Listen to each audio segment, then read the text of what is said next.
What's cooking, Juventus fans? Welcome back to your old lady's favorite YouTube channel, as we've all kind of resigned ourselves to an arduous, painful death when it comes to the Champions League and the penalization that'll be coming thanks to UEFA and all those involved, FIGC, whoever else you want to put, pile them on in there. They're all going to have their shot at Juventus. We got to talk about how we can look toward the future, what players, what constructs are we going to be doing to try to build back the old lady to be the club that it deserves to be. Stick with us. We'll fill you in.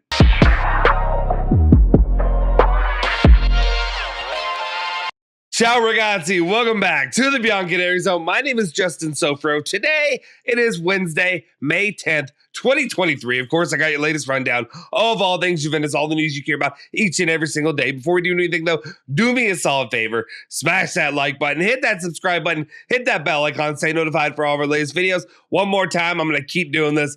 Guys, go ahead, head over here to the other YouTube channel that I'm starting over here. It's a podcast channel with some friends, some nonsense, have fun. But most importantly, for you guys, if you go and subscribe to that channel, you will be entered in to win a jersey we'll be giving away on the channel there. So hit that subscribe button over there. Go do that now, and now we can get back to all things Juventus. All right, now, before we get into anything, though, calm down. Just take a breather. Let's take a breath.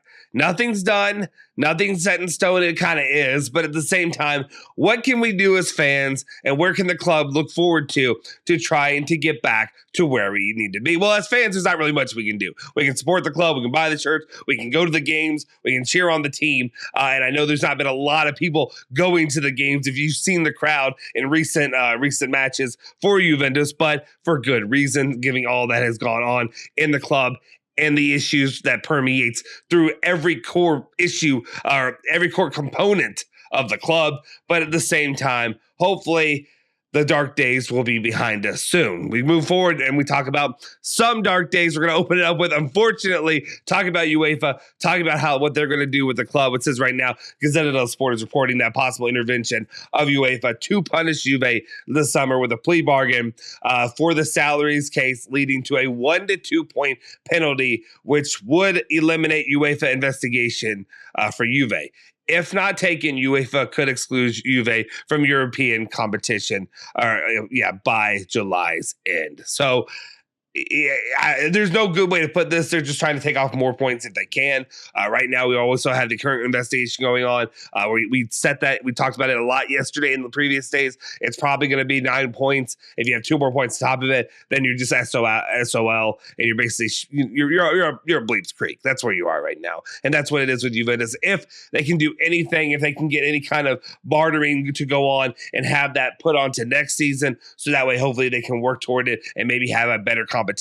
We'll see, but let's not kid ourselves. Let's not even try to entertain the idea. Right now, Juventus more than likely will not be going to Champions League next season, not because of their own performance or anything that they've done on the pitch, on the field, or their pace of play. Not that it's been any good, but they've earned their spot. It's just going to be taken away because of all the nonsense that's been going off the field. You don't need to hear me yell and scream about that anymore at this point.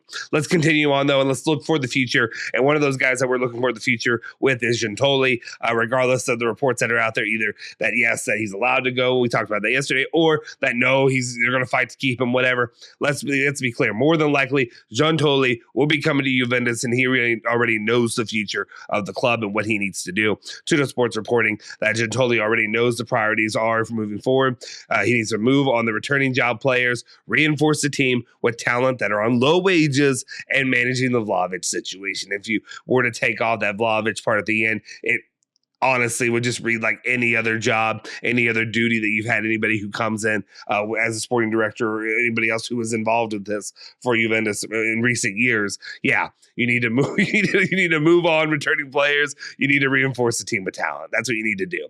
Obviously, the main difference here and the key part is they're not going to be able to splurge and spend those exorbitant wages that they have in the past, which is maybe probably a good thing. If you see, one thing Juventus has liked to do in the past has been overspending on players that are near the end of their career or past their heyday. They always get them past their prime, not in their prime or not moving into their prime. Vlahovic may be the best of him was what we saw the year before. Oh, it could be dinosaur tactics. It could be all that. We'll see. But at the same time, you've seen guys like Milik who've come in who that completely contradicts what I just said. I understand. But at the same time, he's had better performances throughout the season than Vlahovic ever gave. Again, there's a lot of reasons, a lot of explanations you all could throw out there in your reasoning for why they have not succeeded. But at the same time, that's where you need to move on.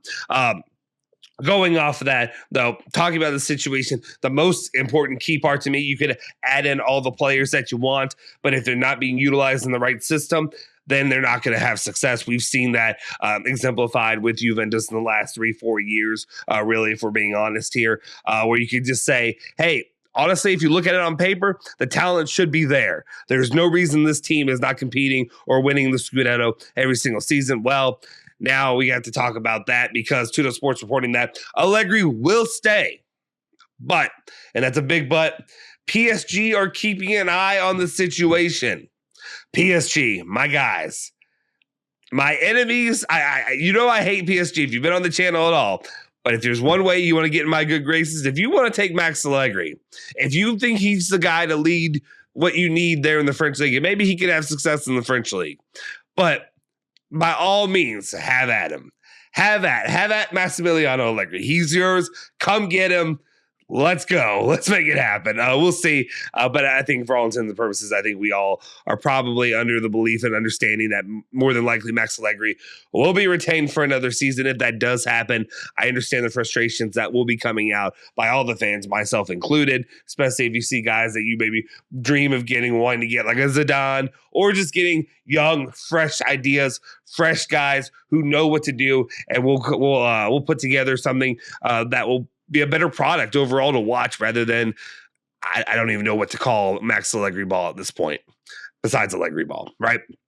Speaking of which, so if Max Allegri stays, Juventus don't make the UCL, one guy is probably headed out here. And let's be clear, we probably thought he was heading out anyway, regardless. We talked about this over the last year or so. Gazzetta dello Sport is reporting that there's little chance of the renewal for Adrian Rabio, whose contract will expire in June. The renewal is conditioned on participation in the UCL next season, which is currently looking unlikely due to the courts. I just love that it's always about the courts. It's never about, well, let's be clear, the performances haven't been great, but at the same time, it's due to the courts. It's always litigation going on behind the scenes where we continue to shoot ourselves in the foot. The Adrian Rabio situation, that's fine. He's going to be gone. He wanted the 11 million euros. There are talks about maybe. And yeah, his performance this season has been great. But to me, the only way you keep Adrian Rabio is if you have him on a year-to-year contract. Like you have a 1-year contract, and that's how he plays up to snuff. Because if we've seen anything before, and the one things we do know about Adrian Rabio is that he does not play well with contracted, with guaranteed money already there on his plate. Moving on, let's talk about some of the other future players that will be coming into Juventus. I don't know exactly how you're going to feel about this, but we'll talk about some of the returning options. And by that, I mean Gazzetta dello Sport's reporting that Andrea Cavani is set to return to Juventus at the end of the season and remain with the club. He will replace Juan Cuadrado. There we go. Send him out. Time to go. And then given MDS's injury, the club is looking at a new right back. The top of the list remains Fresneda. Again, that's a name that's been put out there for a long time. We'll see if that's what they end up doing.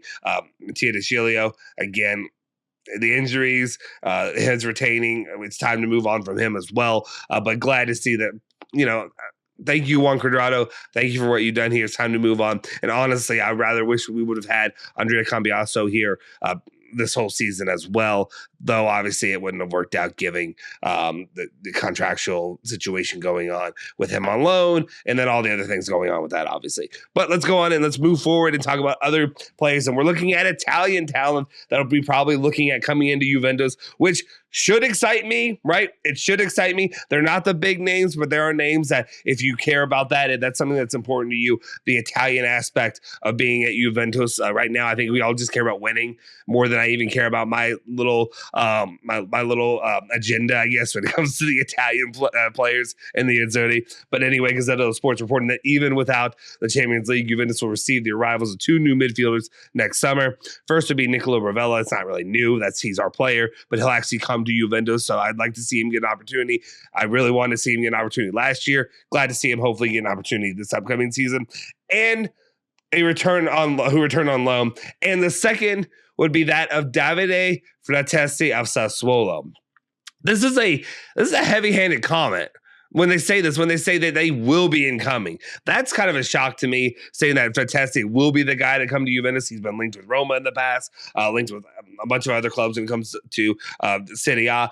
I would like to see him come to Juventus. I know maybe he is not, it's not the end all be all. That's not going to change all of our fortunes when it comes on the pitch. Though I do like what Fratesi brings to the table as a midfielder. He's a name that interests me, though it does kind of surprise me that would be a way that Juventus would move, unless it's just obviously it's an affordable option with Sassuolo, with the relations there, regardless of what Carnevale would like to make you think the relationship is a good one.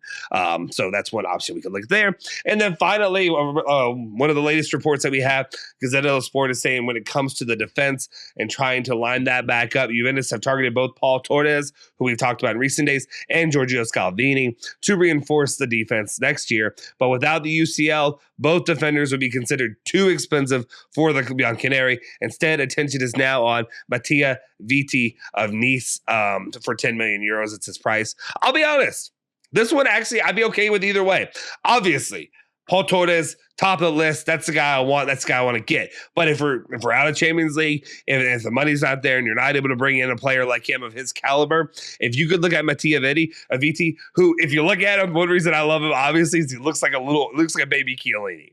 He looks like literally looks like baby Chiellini in the face. I know he's not going to be Chiellini, but at the same time, it's a stupid reason, but it's one of the reasons I like him. But I would be open to seeing that player come to Juventus. Obviously, when he was at Empoli, there was attention on him, and there were some linkings back then, but that's been a couple of years now, and we'll see what happens in the end for Juventus. But given financial constraints and given competition constraints as well, that may be an option that Juventus are looking for. Anyway, that'll do it for this edition of the Daily News. Let me know your thoughts and opinions in the comment section down below. If you haven't already, do me a solid favor, smash that like button, hit the subscribe button, hit that bell icon, stay notified for all of our latest videos. You can follow me at Justin Sofro on Twitter, and of course you can follow Bianconeri Zone at Bianconeri Zone, Twitter, Instagram, Facebook, all that good stuff. I'll see you guys next time.